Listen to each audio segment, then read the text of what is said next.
சிவபக்தர்கள் அனைவருக்கும் வணக்கம். இன்னைக்கு நம்ம பார்க்கக்கூடிய தலைப்பு லக்ஷ்மி குபேர விளக்கு ஏற்றக்கூடிய முறைகள் தான் பார்க்க போறோம்.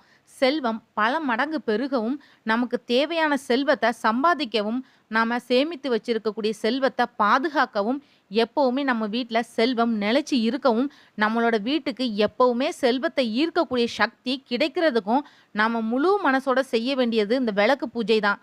இது நம்ம முன்னோர்களோட நம்பிக்கை. செல்வத்தோட அதிபதியா குபேரன் இருக்கிறாரு. இந்த செல்வ வரத்தை குபேரருக்கு கொடுத்தது லக்ஷ்மி தேவி. இந்த லக்ஷ்மி குபேரர் இருக்கக்கூடிய இடத்துல லக்ஷ்மி கடாட்சம் நிறைந்திருக்கும் அப்படின்றது ஐதீகம்.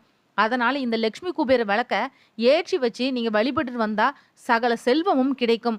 உங்களுக்கும் உங்க வீட்டாருக்கும் லக்ஷ்மி மற்றும் குபேரரோட அருளும் கிடைக்கும். லக்ஷ்மி குபேர விளக்குல தீபம் ஏற்றக்கூடிய சரியான நேரம் என்ன அப்படின்றத பத்தி பார்ப்போம்.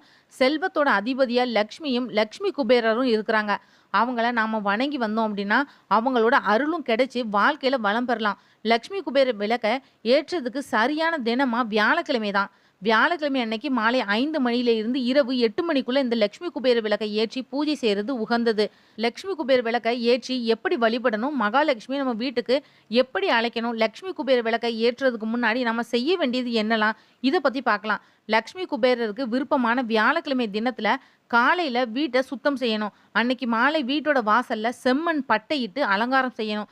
அதுக்கு மேல பச்சரிசி மாவுல கோலம் போடணும். ஏன்னா பச்சரிசி லக்ஷ்மியோட அம்சம் அப்படின்றதுனால.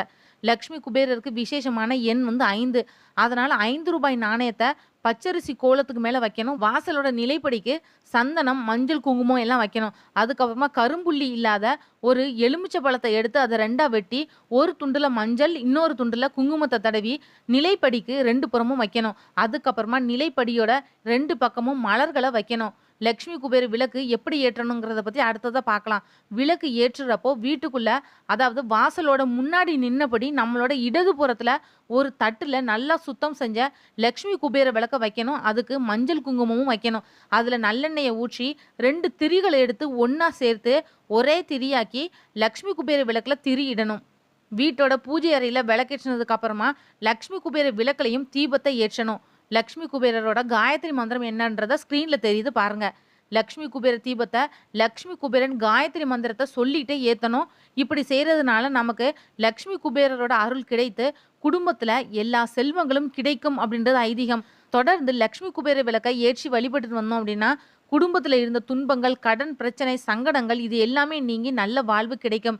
செல்வ செழிப்பான கடவுள் லக்ஷ்மி குபேர கடவுள். அவர் மற்ற கடவுளோட செல்வங்களை எல்லாம் பாதுகாத்து ரெட்டிப்பா பெருக்கி கொடுப்பாரு. லக்ஷ்மி குபேர கடவுள்கிட்ட மட்டும்தான் செல்வமே குறையாது, பெருகிக்கிட்டே இருக்கும். இப்படி நம்ம கிட்டையும் செல்வம் பெருகிக்கிட்டே இருக்கணும் அப்படின்னா நம்ம கிட்ட இருக்கக்கூடிய செல்வத்தை லக்ஷ்மி குபேர கடவுள் பாதுகாத்து அதை பல மடங்கா பெருக்கி கொடுக்கவும் நாம லக்ஷ்மி குபேரருக்கு செய்ய வேண்டிய ஒரு உகந்த வழிபாடு தான் இந்த லக்ஷ்மி குபேர விளக்கு பூஜை வழிபாடு. வியாழன், வெள்ளிக்கிழமையில இந்த விளக்கை ஏற்றி வழிபடலாம். லக்ஷ்மி குபேர விளக்குல நெய் இல்லைன்னா நல்லெண்ணெய் சேர்த்து லக்ஷ்மி குபேர திரியினால, அதாவது லக்ஷ்மி குபேரருக்கு உகந்த நிறம் பச்சை. அதனால பச்சை நிறத்துல இருக்கக்கூடிய திரியால லக்ஷ்மி குபேர விளக்கை ஏற்றினா ரொம்பவே சிறந்த பலன் நமக்கு கொடுக்கும். பச்சை நிற திரி இல்லை அப்படின்னா பஞ்சு திரி வச்சும் விளக்கு ஏற்றலாம். குபேர விளக்குல 5 கற்கண்டு சேர்க்கணும். கற்கண்டு சேர்க்கிறதுனால பண வரவு அதிகரிக்கும். விளக்கை சுற்றி வாசனை மலர்கள் வைக்கணும். லக்ஷ்மி குபேர விளக்கை ஏற்றுனதுக்கு அப்புறமா நம்ம வீட்டோட நிலைவாசல்ல இடதுபுறம் வடக்கு நோக்கி வைக்கணும்.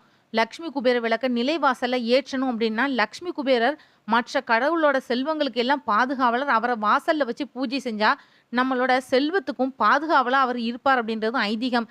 விளக்கை ஏற்றுறப்போ லக்ஷ்மி குபேர மந்திரத்தை மனசுல உச்சரிச்சு கொண்டே ஏத்துனா ரொம்பவே நல்லது.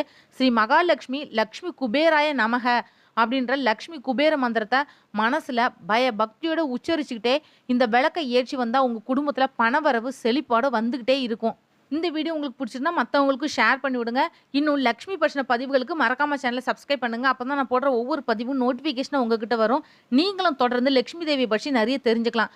மற்றும் ஒரு நல்ல தலைப்பு நான் உங்களை சந்திக்கிறேன். நன்றி.